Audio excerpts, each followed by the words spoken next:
Hello friends, இன்றைக்கி நம்ம வீடியோவில் ரொம்ப டேஸ்டான ஈவினிங் ஸ்நாக்ஸ் மாதிரி ஒரு ஐட்டம் தான் பார்க்க போகிறோம். மரவள்ளி கிழங்கு. இதை யூஸ்வலாக நம்ம வேக வச்சு சாப்பிடுவோம். ஆனால் அதில் குழந்தைங்களுக்குலாம் அந்தளவுக்கு பிடிக்காது, அதில் நிறைய டேஸ்ட் இருக்காது. ஸோ அதை கொஞ்சம் ஸ்வீட்டாக மாற்றி கொடுத்தா அவங்க ரொம்பவே விரும்பி சாப்பிடுவாங்க. அது எப்படி செய்யறதுன்னு தான் இந்த வீடியோவில் பார்க்க போகிறோம். இதில் நான் ஒரு 250 கிராம் மரவள்ளி கிழங்கை நல்லா தோல் சீவி எடுத்துக்கிறேன். மரவள்ளி கிழங்கு உடம்புக்கு ரொம்ப நல்லது. அதனால் குழந்தைங்களுக்கு இந்த மாதிரி செஞ்சு கொடுக்கும்போது அவங்க நல்லா விரும்பி சாப்பிடுவாங்க. தோல் சீவியாச்சு. இப்போ மேலே கீழே கட் பண்ணிவிட்டு நம்ம ரெண்டாக உடச்சி எடுத்துக்கலாம். துருவறதுக்கு ஈஸியாக இருக்கும். மரவள்ளி கிழங்கை துருவிக்கலாம்.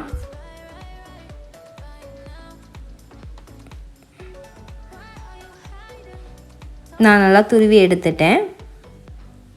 இப்போ 150 கிராம் வெல்லம் எடுத்துக்கிறேன். 250 கிராம் மரவள்ளி கிழங்குக்கு 150 கிராம் வெல்லம் நல்லா இனிப்பாக இருக்கும். வெல்லத்தையும் நம்ம துருவி எடுத்துக்கிறோம். இது ரொம்ப ஈஸியான ஸ்நாக்ஸ் தான். ரொம்ப கம்மி டைமில் சூப்பராக ரெடி பண்ணிடலாம். இப்போ வெல்லத்தையும் துருவி எடுத்தாச்சு. 3 பத்தை தேங்காய் எடுத்திருக்கேன். தேங்காவையும் துருவி எடுத்துக்கலாம். இதில் நமக்கு இருக்கிற வேலைன்னு பார்த்திங்கன்னா இந்த துருவுறது மட்டும்தான், மற்றபடி செய்கிறது ரொம்ப ஈஸி. தேங்காவையும் துருவி எடுத்தாச்சு. இப்போது நான் 250 கிராம் மரவள்ளி கிழங்கு துருவி வச்சுருக்கேன். 150 கிராம் வெல்லம் துருவி வச்சுருக்கேன். கொஞ்சம் ஏலக்காய், அப்புறம் தேங்காய் துருவி எடுத்திருக்கேன். இப்போ நம்ம துருவி வச்சுருக்க மரவள்ளி கிழங்கோட நம்ம துருவி வச்சுருக்க வெல்லத்தை ஆட் பண்ணி மிக்ஸ் பண்ணிக்கலாம். அதுக்கப்புறம் துருவி வச்சுருக்க தேங்காவையும் ஆட் பண்ணிக்கலாம். கொஞ்சமாக ஏலக்காய் பவுடர் போட்டுக்கலாம். அப்புறம் கொஞ்சமாக உப்பு, அந்த ஸ்வீட்டை என்ஹான்ஸ் பண்ணி கொடுக்கறதுக்காக. இதெல்லாம் சேர்த்துட்டு நல்லா மிக்ஸ் பண்ணிக்கலாம்.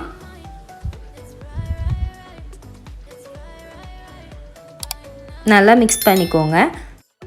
இந்த கிழங்கை அடிக்கடி சாப்பிட்டா கண் பார்வை பிரச்சனை சரியாகும். இது நல்லா மிக்ஸ் பண்ணியாச்சு.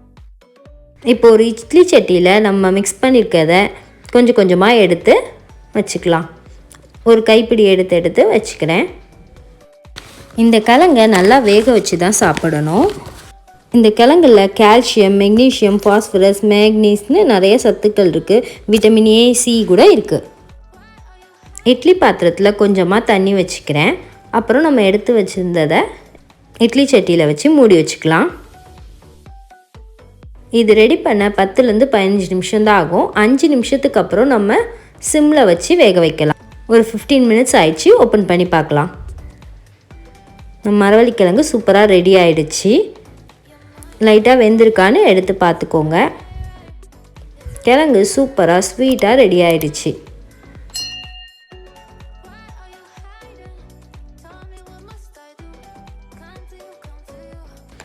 இந்த மாதிரி கிழங்கு செஞ்சு சாப்பிடும்போது ரொம்பவே டேஸ்ட்டாக இருக்கும். ட்ரை பண்ணி பாருங்கள்.